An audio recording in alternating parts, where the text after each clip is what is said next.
The TVWAN News is proudly brought to you by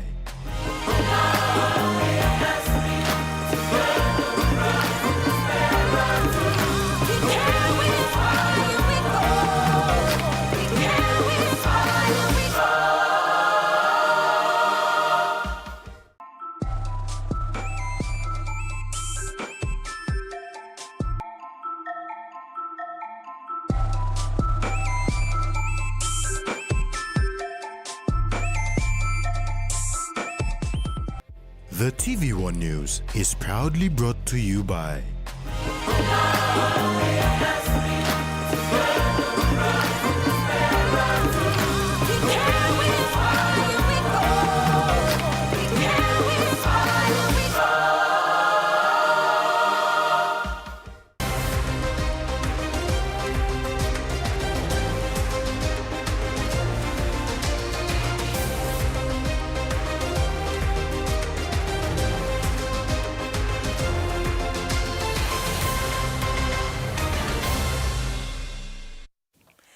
Hello, this is TV1 News. Thanks for joining us.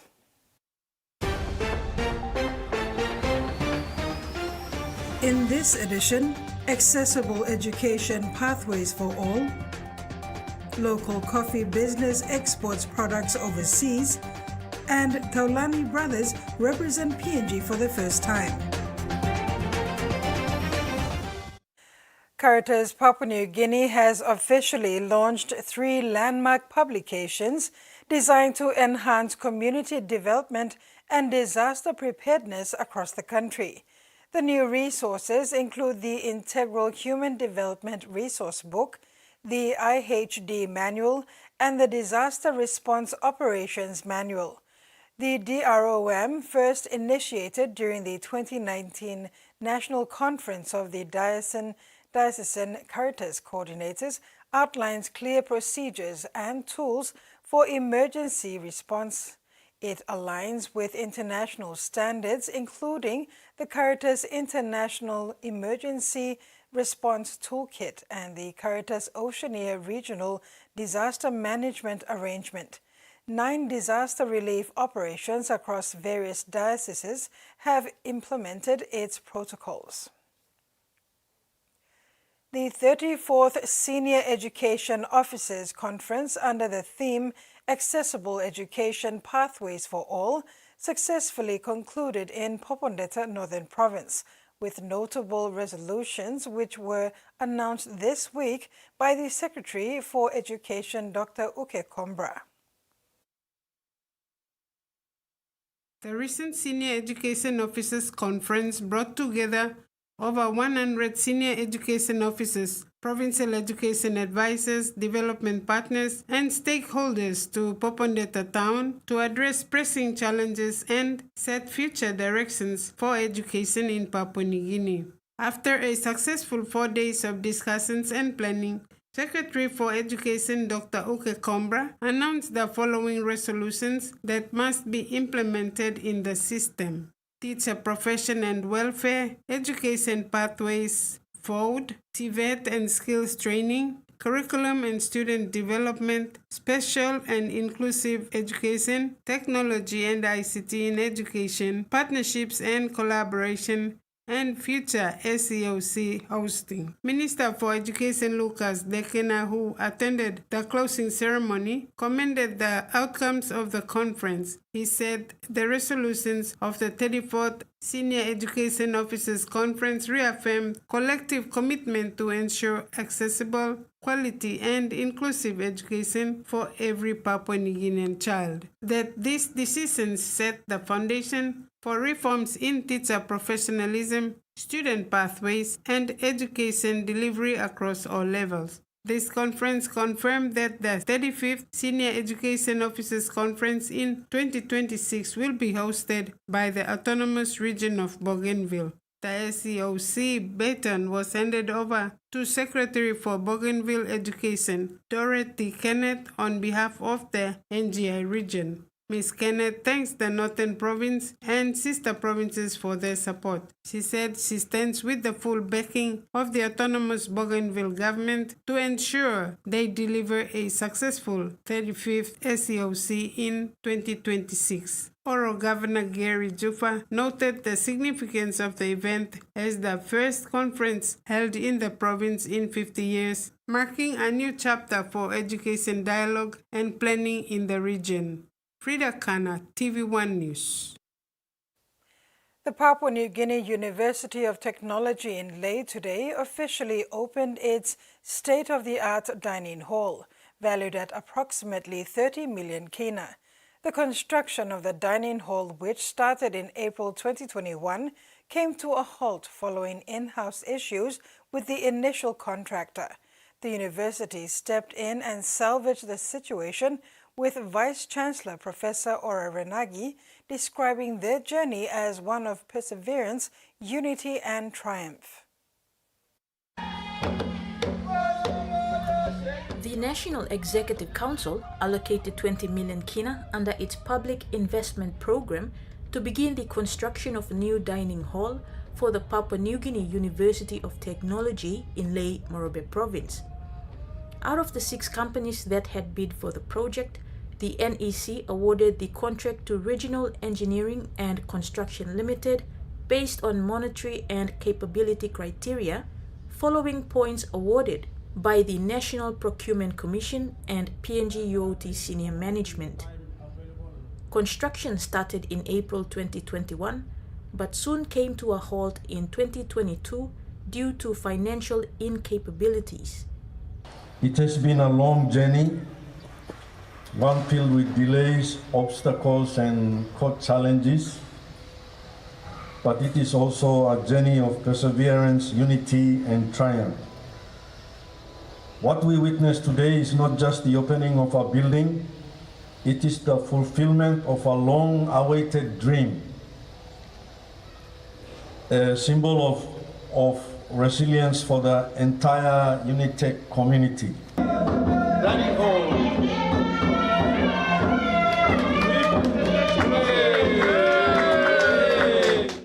The university was forced to terminate the first contract with REC and allocated an additional 10 million kina to rescope and complete the project. Professor Renagi commended the University Council for consulting independent experts to determine additional costs needed, as well as the project office for ensuring that construction was as per schedule. The completed infrastructure can cater up to 2,000 people and is being used by students and the Institution for Big Events, such as the 6th Pacific Islands University's Regional Network Conference that was hosted in July this year. The well-ventilated, spacious dining facility replaces the one that was burnt down by students during a violent protest in June 26, 2016. Kamela Guare, TVWAN News, Lae. The Australian Federal Police has handed over 2 newly built single-quarter barracks to the Gordons Police Barracks in Port Moresby today. The barracks comprises a male single-quarter barracks and a female single-quarter barracks. The male barracks has 26 rooms and can accommodate 48 officers, and the females contains 9 rooms, which can accommodate 16 officers. Both buildings are fully equipped with kitchens, dining areas, external laundry facilities, storage facilities, and water tanks, among others. Police Commissioner David Manning thanked the AFP for the infrastructure, signifying the strong partnership between PNG and Australia embodied in the RPNGC Australia Policing Partnership Program. Manning said these infrastructures will ensure that police officers who serve the community diligently are rewarded with modern, comfortable housing, ensuring their welfare is accounted for. The 7-man bench of the Supreme Court has dismissed an application filed by Minister for Justice Pilar Niningi seeking to dismiss the special reference application filed by opposition leader Douglas Tumuriesa. challenging the legality of the Connect PNG program funds. The dismissal, which was based on abuse of process, was issued by a 7-man bench comprising of Justice George Manuhu, Justice David Cannins, Justice Derek Hartshorn, Justice Joseph Yagi, Justice Colin McHale, and Justice Eric Kariko, and Justice Peter Tolikin. On October 28, 2024, the leader of the opposition was by consent declared to have standing to pursue the special reference application under Section 18(1) of the Constitution. The first intervener, Minister for Justice Pelaningi, then moved his objection to the competency of the application, which was dismissed as incompetent for not being filed within the time limit prescribed by the Supreme Court rules. Niningi then filed another dismissal application on November 5, 2025, under Section 13, Rule 16 of the Supreme Court rules, seeking to summarily dismiss the application as being an abuse of process as it does not raise questions of interpretation or application of a constitutional law as required under Section 18(1). However, the court found that the grounds upon which the Attorney General seeks summary dismissal are matters concerning the merits of the application. It may be argued that the substantive hearing of the application and that the dismissal application itself constitute an abuse of process. The substantive hearing of the opposition leader's special reference will be had at a later date. Douglas Tumariza filed the special reference on June 4, 2024, pursuant to Section 18 of the Constitution, questioning the legality of the government's Connect PNG program. Among clarifications sought is the payment of nearly 2 billion kina for the road program for April 2021 to January this year. The main issue raised in the reference was the payments made by the Department of Works and National Highways to certain service providers for the funding and implementation of the Connect PNG program, which were not made in accordance with the mandatory statutory basis for the implementation and funding of the Connect PNG program. Tracy Pa, TVWAN News. You're watching TVWAN News. Coastal fisheries empower PNG and roasted coffee exported to Philippines. We'll have those stories and more when we come back. Stay with us.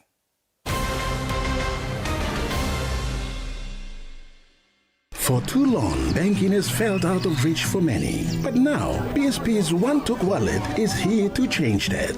Send and receive money, pay bills, and top up. It's your money, wherever, whenever. Because at BSP, we are committed to improving how our customers connect to our One-Talks, to our family, to the ones we love. BSP's One-Took Wallet.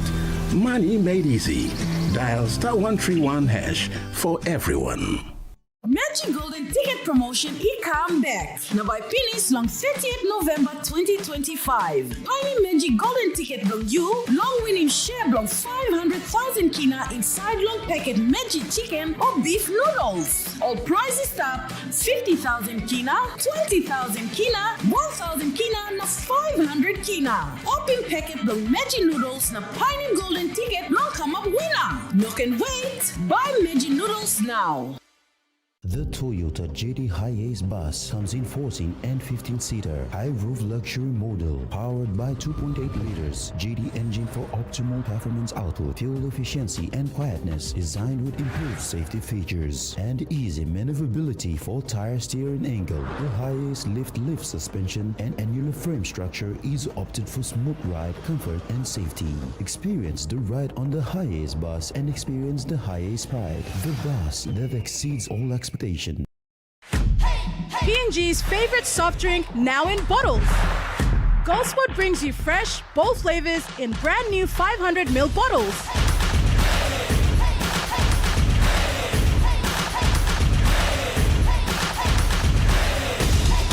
Taste the rainbow. More freshness, more flavor, more fun. Lime, orange, raspberry, and pineapple.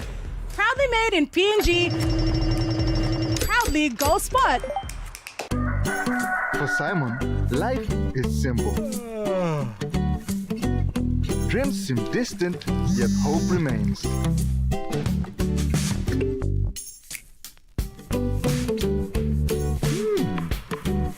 Golden ticket, one dream. Simon's world changed forever. Yes! From small dreams to big possibilities. The one-top jackpot is here for everyone. Win big every day. Curly. Straight. Soft. Wavy. Afro. Short. Long. Healthy. Palmolive Naturals for naturally beautiful hair. It's formula infused with extracts like coconut oil, aloe vera and avocado to enhance your hair's natural beauty, giving you naturally beautiful hair that always looks gorgeous and smells great throughout the day. Palmolive Naturals. Have a great hair day! A crossfield kick. Oh, this could be a try! Oh, what a big hit! Except for dummy half. Marcus going over. Nothing. This is going to be a try. Tallis, Duncan, just rolling good forward pass back on the east inside. Push up the shoulder till it goes over. Oh! There you go.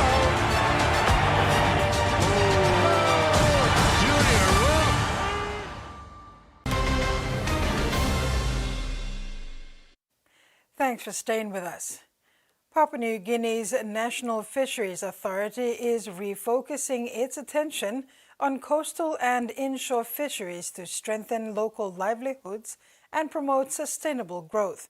Managing Director Justin Ilakini made the announcement during a regional fisheries meeting in Suva, Fiji. The Managing Director of the National Fisheries Authority, Justin Ilakini, reaffirmed that coastal fisheries will be a central pillar of Papua New Guinea's fisheries transformation agenda under the Fisheries Strategic Plan 2021 to 2030. Speaking at the Overseas Fishery Corporation Foundation of Japan Heads of Fisheries meeting in Suva, Ilakini said PNG's vast marine resources, including 2.4 million square kilometers of ocean and 17,000 kilometers of coastline, represent both a national opportunity and responsibility. He described coastal fisheries as the true seafood bank of the country, saying they sustain communities and can boost the national economy through citizen participation, diversification, and sustainable management. Ilakini outlined several initiatives aimed at strengthening the sector, including the modernization of management plans, expansion of cold storage and landing facilities, and financial assistance through the Fisheries Credit Scheme. Training programs and community-based projects such as seaweed farming are also being developed to support local participation. Despite challenges with infrastructure, logistics, and credit access, Ilakini said NFA remains committed to building an enabling environment through partnerships with government, private sector, and development partners. He confirmed that a new coastal and inshore fisheries strategic plan is underway, which will complement the Aquaculture Development Strategy 2025 to 2035, setting the stage for a more resilient and inclusive fisheries industry. The NFA says the renewed focus will help transform PNG's coastal fisheries from small-scale subsistence to a thriving sustainable industry that supports both livelihoods and national development. Carol Kidu Jr., TV1 News. As preparations build for the Pacific Tuna Forum 2025 in Fiji, the National Fisheries Authority is drawing attention to the critical relationship between tuna stocks and climate change. Acting Managing Director Leban Gisawa says PNG's tuna industry is adapting to climate-driven challenges by focusing on both migratory and residential stocks and using scientific research to guide future policy. He highlighted that the NFA is conducting genomics research to determine whether migratory and residential stocks mix, a scientific breakthrough expected to guide sustainable fishing strategies. He added that PNG is also exploring regional supply agreements with Eastern Pacific nations to secure raw materials and stabilize fish prices in the long term. The acting managing director says these initiatives reflect PNG's leadership in Pacific fisheries management, a key topic at next week's Pacific Tuna Forum, which will bring together regional experts, industry leaders, and policy makers to chart the future of sustainable tuna development in the Pacific. If they are separate, do they mix? So those are the questions when we do the genomics study, we will answer this. And we can provide that advice to Papua New Guinea government that we are okay.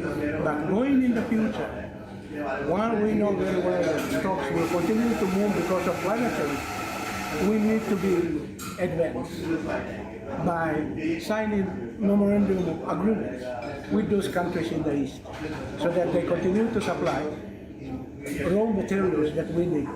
Because if they know that the fish is already on their side and we want to bring the fish, they'll hike the price. So right now, at this time, we should start thinking about it before those stocks move to the east. The Papua New Guinea Environment Alliance has launched its Strategy 2025-2027, signed a key partnership with Expertise France, and hosted a national civil society dialogue ahead of COP30 in Brazil. The Papua New Guinea Environment Green Strategy sets out 5 goals to strengthen environmental advocacy, professionalize the sector, and build digital and institutional capacity.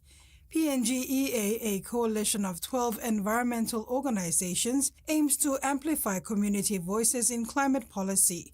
The MOU with Expertise France will support PNGEA in communications, IT, and organizational development. The dialogue focused on climate finance, indigenous rights, and local adaptation strategies. Outcomes will shape PNG's advocacy at COP30. JS Coffee, a local coffee business owned by former member for Maprik John Simon, is taking a huge strike in coffee market outside Papua New Guinea after an agreement to export more than 10 tons of already roasted coffee in package to Philippines today. This marks one of the significant boosts in the agriculture sector and will empower more coffee growers to grow coffee in rural setting. Former Agriculture Minister John Simon, who now owns JS Coffee, is aiming to find international market to export his coffee products, both roasted and in parchment.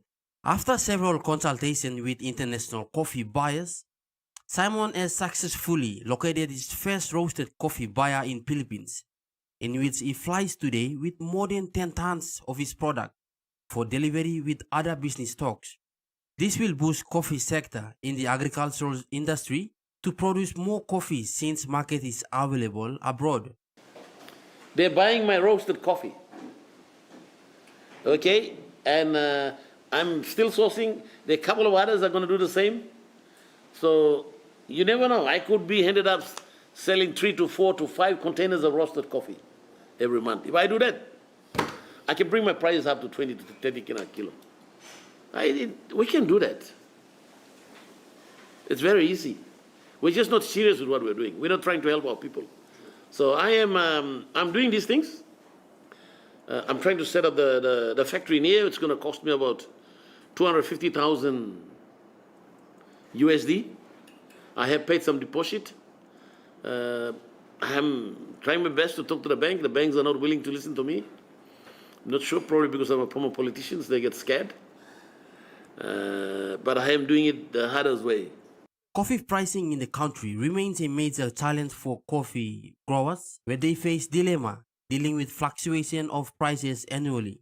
Simon added that Papua New Guineans must sell their coffee to the cup, which implies that they must sell their coffee directly to buyers who source high quality beans to roast them properly, grind and employ effective marketing and customer loyalty strategies to attract and retain customers in a competitive marketplace. Tell them I'm going to come. My price is between 13 to 15 kina. Because I'm going to roast it and sell it.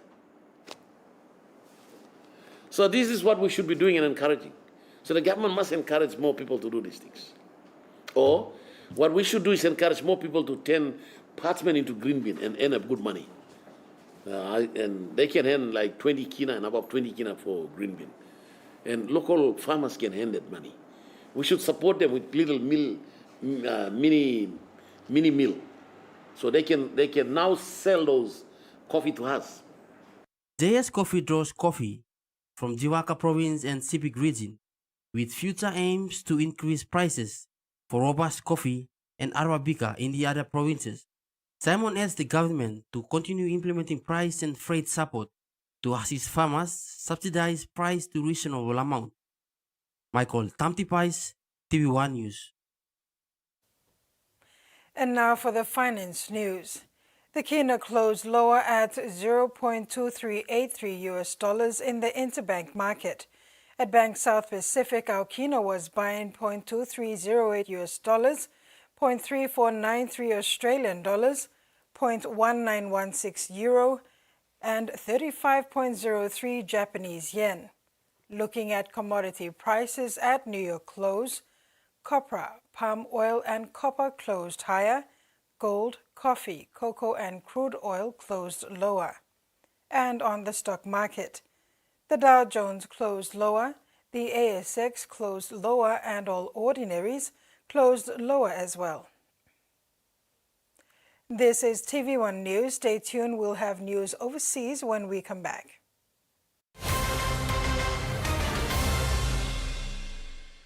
Banking doesn't have to be complicated. With PSP's One Talk Wallet, control your money wherever, whenever. Dial *131#, enter your PIN, select cash in or out, and generate a secure code to withdraw cash. It's the only wallet for cardless ATM withdrawals. Send and receive funds, pay for goods and bills, or withdraw cash with ease. All with PSP's One Talk Wallet. PSP's One Talk Wallet. Money made easy. Dial *131# today. A true champion is measured by their courage, their determination, and their passion to never give up and to always keep trying. With a delicious Milo in milk taste and added nutrients, Milo in milk is a great way to fuel our little champions with nourishing energy every day. Because true champions give it their all. Milo, PNG and Mia. Pine PNG made. A moment of love, a dream, a laugh, a kiss, a cry, a rock, a roll. Just stay there.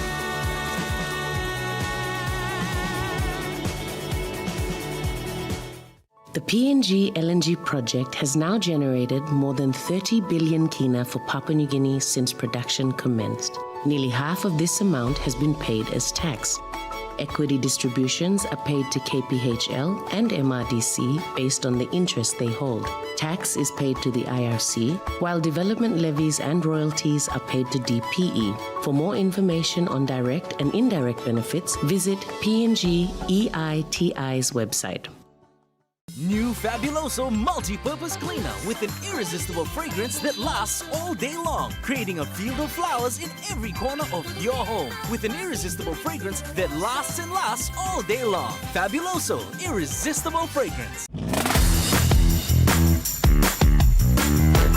100% proudly PNG owned, Freeway Motors celebrates with you this Golden Jubilee 50th Independence.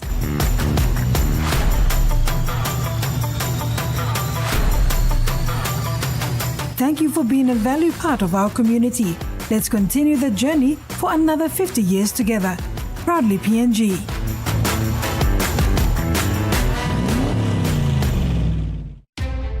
Who will make the trip to Old Trafford in 2025 for the 28th Super League Grand Final? Gets the ball away, they're going to score! Walter Sedgwick into the grand final! The treble is on! They're off to a grand final with a Challenge Cup secured, a League Leaders' Shield secured.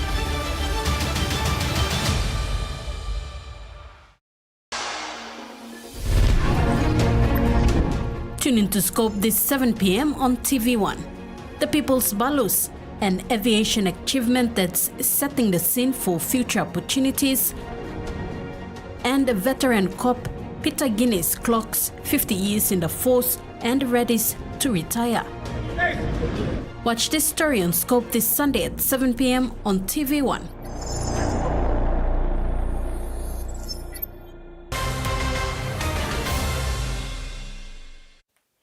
Welcome back. An 88-year-old Melbourne professor has been awarded this year's Nobel Prize in Chemistry. Richard Robson is known for pioneering the development of what are known as metal organic frameworks, which have laid the foundation for experiments to try and suck greenhouse gases out of the atmosphere.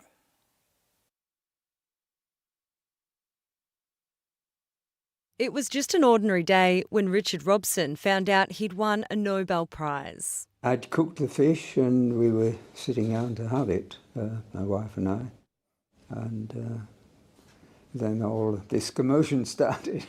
It started as an idea in 1974 and led to decades of work developing a new way of organising matter through molecular constructions.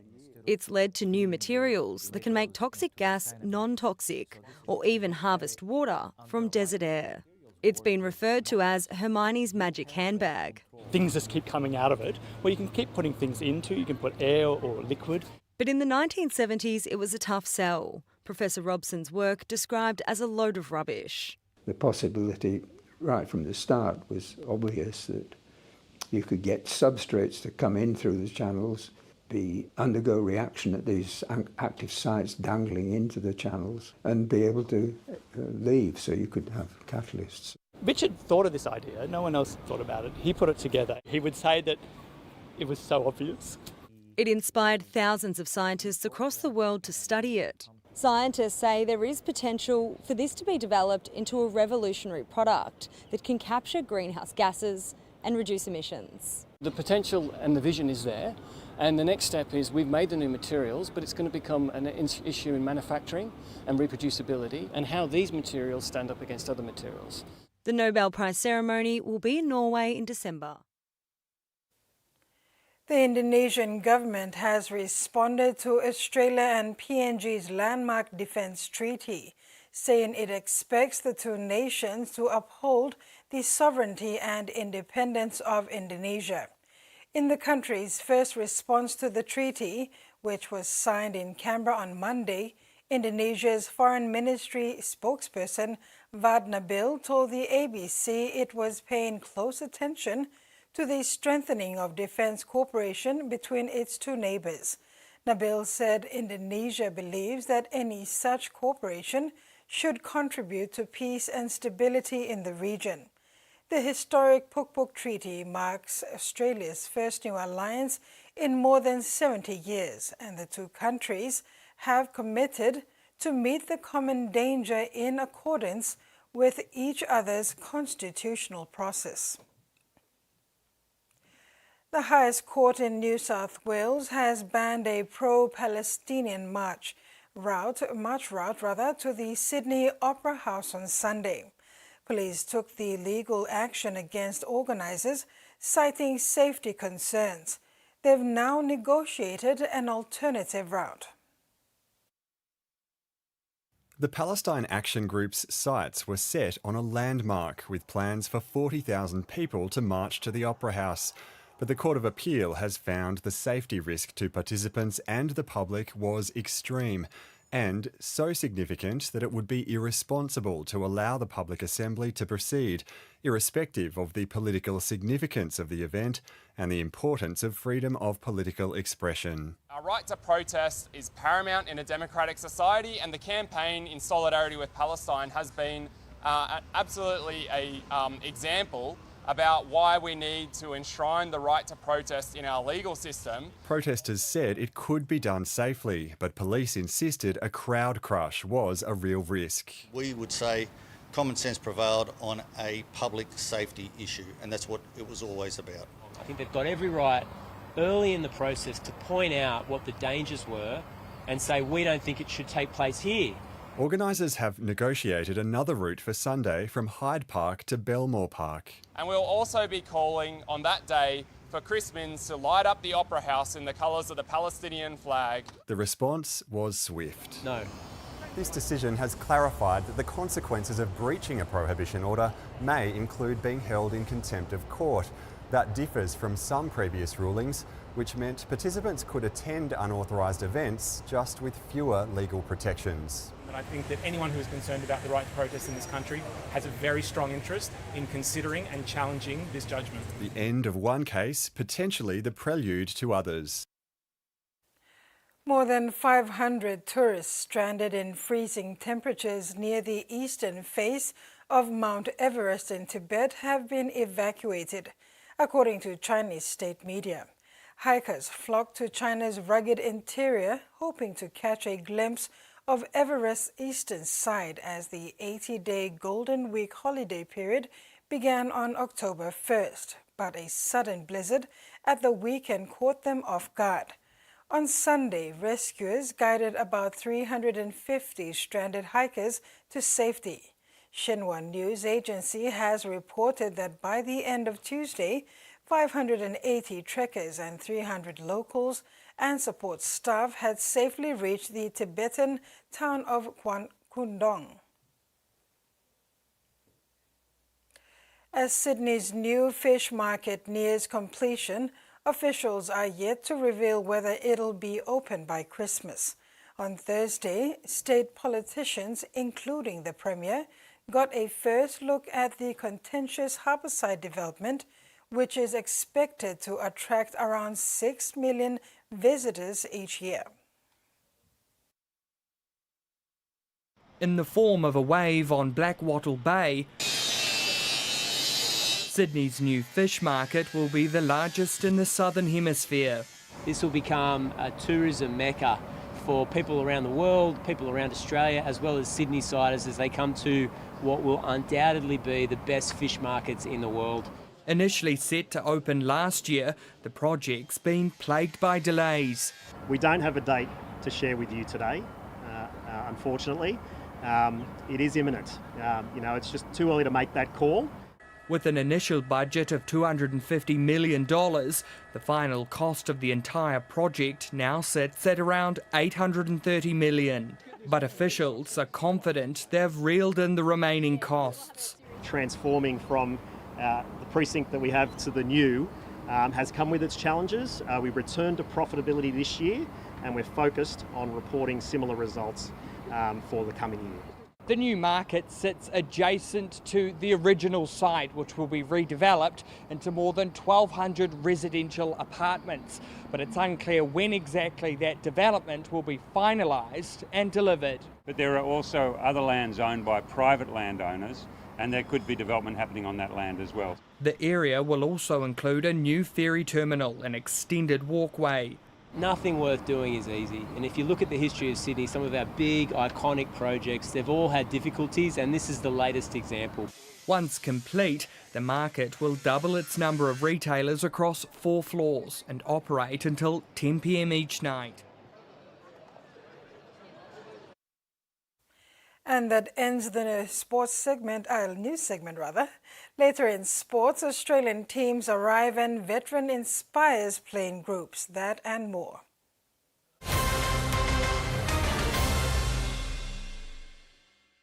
The PNG LNG project has now generated more than 30 billion kina for Papua New Guinea since production commenced. Nearly half of this amount has been paid as tax. Equity distributions are paid to KPHL and MRDC based on the interest they hold.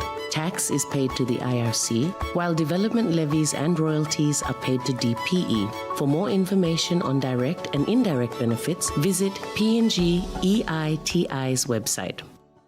Long year 2024, 7 baby I born one time HIV.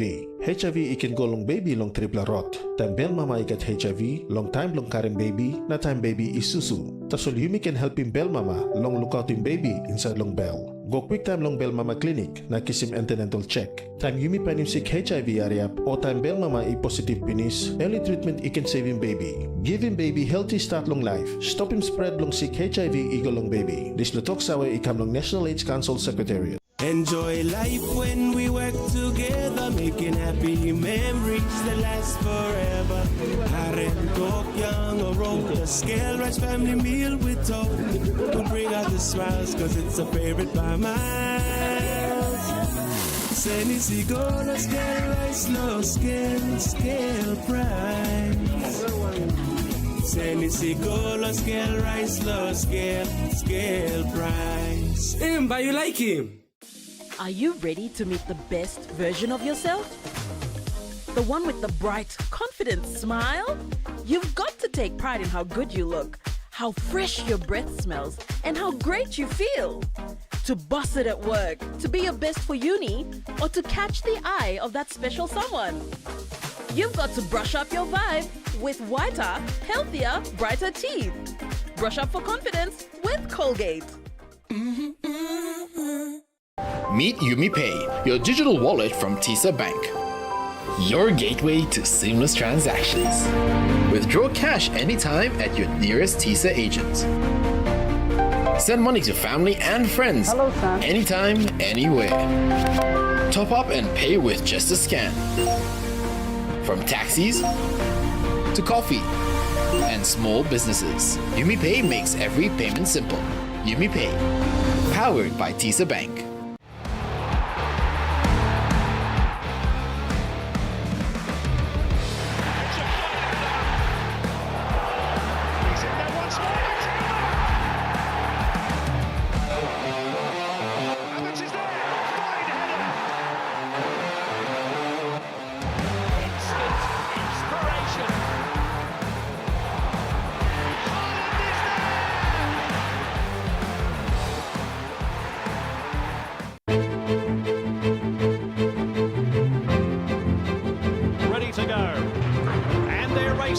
Plenty of hopes around the corner into the straight of the Lexus Melbourne Cup.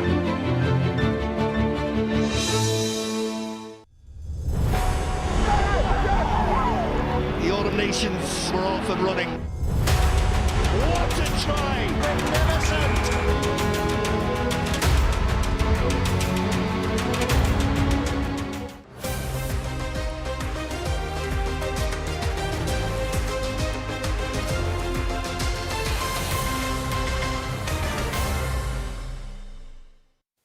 Welcome back. In sports, the Australian men and women's rugby league teams arrived in Port Moresby this afternoon in preparation for the annual Prime Minister's 13 fixture against the Papua New Guinea Prime Minister's 13, scheduled for this Sunday, October 12.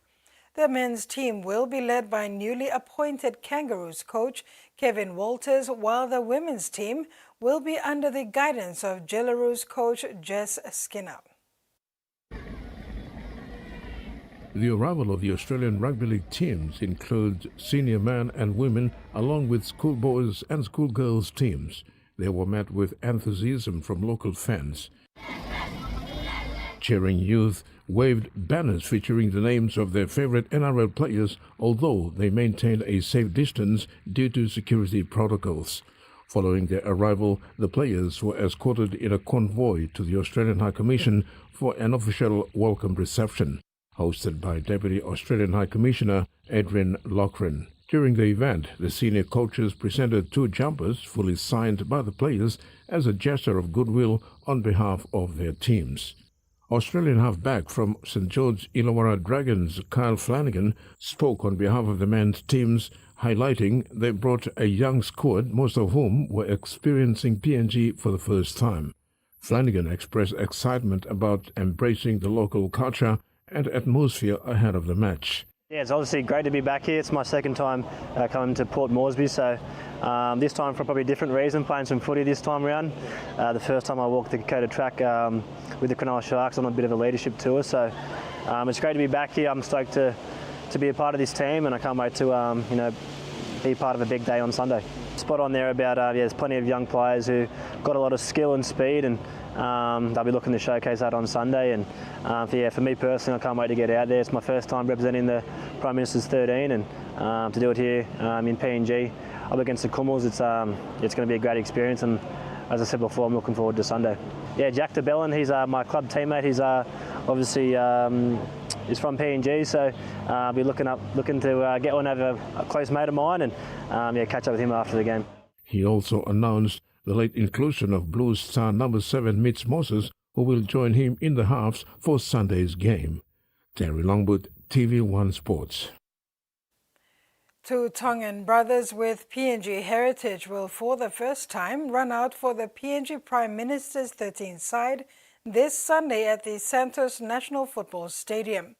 19-year-old Jacob Taulani will come off the bench for the senior men's Prime Minister's 13, and younger brother Taufa, aged 17, will start for the junior Kumul side. The opportunity to play in PNG colours came knocking on the door last week when Kumul coach Jason Demetrio made a phone call to 19-year-old Jacob to let him know that he's been picked for the PNG Prime Minister's 13th side. A proud moment for the Taulani boys and their family to represent their mother's side of the family. Following Thursday's opposed session against the junior Kumuls, Jacob gave the media an insight into his Morobe heritage. Jacob and Taufa's father is Tongan and the family lives in Redcliffe, Brisbane. Redcliffe, my mum and grandfather came from Morobe. At the moment I'm playing in Newcastle, up in playing New South Wales Cup and a bit of under-21s. And my mum's PNG and my dad's Tongan. He also shared how he felt when he was called up to join the PNG side. When JD rang me and told me that I was going to be selected, I was about to cry, and I was just sitting there with Dad talking to him about it, and he told me like Mum was so excited and happy for us, that because I know that the PNG people are so passionate about rugby league, and it just meant so much to her, and not just her but all her family back here and up in Townsville. Jacob is super excited that his younger brother, Taufa, was named in the junior Kumul side. Taufa currently plays with the Dolphins Junior Club. It's the first time two brothers with Tongan heritage get to wear the national colours and play elite rugby league. Oh yeah, it's good to have my little brother here. I got told on Monday, and then on the Tuesday he found out as well. So I was Keenan was pretty excited. He was excited too as well. Good opportunity for us to come here and represent my mum and also my grandfather and all her uncles and aunties and cousins. So we're pretty excited. Jacob has also confirmed that his parents will be coming up to PNG to join the rest of the PNG family towards the game this Sunday. Terry Longwood, TV1 Sports. Returning Kumul veteran Nixon Putt's presence in camp this week has injected a positive vibe, inspiring the young players ahead of the annual Prime Minister's 13 clash against an equally youthful Australian side on Sunday. The 29-year-old is again relishing the opportunity to lead the young playing group, who are keen to make an impression in Sunday's annual clash against a youthful-looking Australian Prime Minister's 13th side. Putt placed particular emphasis on the importance of communication both on and off the field and getting the basics of the game right. In camp they're really good, like the talk. We spoke about communication and that, and in camp everyone stood up and talked amongst each other. And the comp is there in the camp, even in the field and off the field, so it's just good to see two young blokes that are playing half. It's very important that the comp is there, so I'm really keen to play along with them. Yeah, can't wait. PNG Barramundis was dealt with another blow in their pursuit of another ICC T20 World Cup appearance. The team suffered an upsetting defeat at the hands of Samoa by 6 wickets on Thursday. Samoa won the toss and elected to bat ball first. They bowled well and scored 117 runs and 10 wickets. The underdogs elevated their game to a new level as a few of its players scoring over 8 runs, putting them in comfortable position before PNG. The Barramundis took its opportunity and scored some good runs with Alainau, Asad Vala, Vagi Moria and Leka Siaka putting over 10 runs. But this did not help the cause. The Barras take on Oman in their second game World Cup qualifier. This is an important match for them in order to qualify for the World Cup. Celebrations are continuing tonight for the NRL and NRLW champions, with both Broncos squads to crown their best and fairest players from their premiership seasons. The party hasn't stopped for the Broncos, with the winning men's and women's team stepping out onto the red carpet for the annual ball. Adam Reynolds and Billy Walters and Keely Joseph were in attendance, with many players with their premiership rings. I just got to keep looking at my hand just to remind myself I'm a premiership winner, and it's so special. You know, obviously it worked out because it's got green diamonds in it, and that's my favourite colour, so it was all meant to be, and so happy, yeah. The Broncos' yearly awards are also up for grabs this evening, including the club's Player of the Year and Rookie of the Year. Us boys had a lot of belief, and that's what Madge instilled into us, is that belief, and you know, we stuck solid, and you know, I've been with some of these boys since I was 17, so you know, we stayed together through those hard times, and yeah, we got the rewards in the end. The club certainly has a lot to celebrate tonight, and certainly already have their eyes set on 2026. And that's all we have for sports. Now for the weather forecast.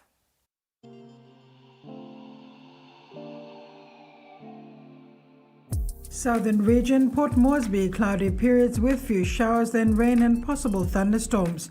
Alotau, cloudy periods with few evening rain showers and possible thunderstorms. Omase, Ley, partly cloudy, then evening rain showers. Wanimo, cloudy periods with few showers and possible thunderstorms. New Guinea Islands, all centers, cloudy periods with rain showers and possible thunderstorms. Except Boca, mostly cloudy with showers, then rain showers and isolated thunderstorms. And Highlands region, Mount Hagen, cloudy periods with rain showers and isolated thunderstorms in the evening. Oceans forecast. Coral Sea, seas moderate to rough with southeast to easterly winds of 15 to 20 knots, reaching 33 knots. Solomon and Bismarck Sea, seas slight to moderate with southeasterly winds of 10 to 20 knots. Pacific Ocean, seas smooth to slight with southeast to northeast winds of 5 to 15 knots. And coastal waters, waters of southern PNG and Indonesian border to Daru to Kiwai Island, Kerema Yule Island, Hood Point to Samarai Island, seas 0.5 to 1.5 meters, rising to 3 meters along warning areas. And waters of Finchafen through Vitias Strait to Siasi and Long Island to Medang, seas 1.5 to 2 meters, rising to 3 meters.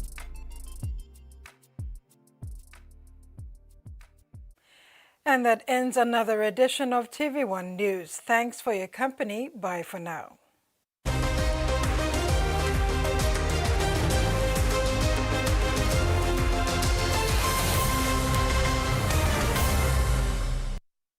The TV1 News was proudly brought to you by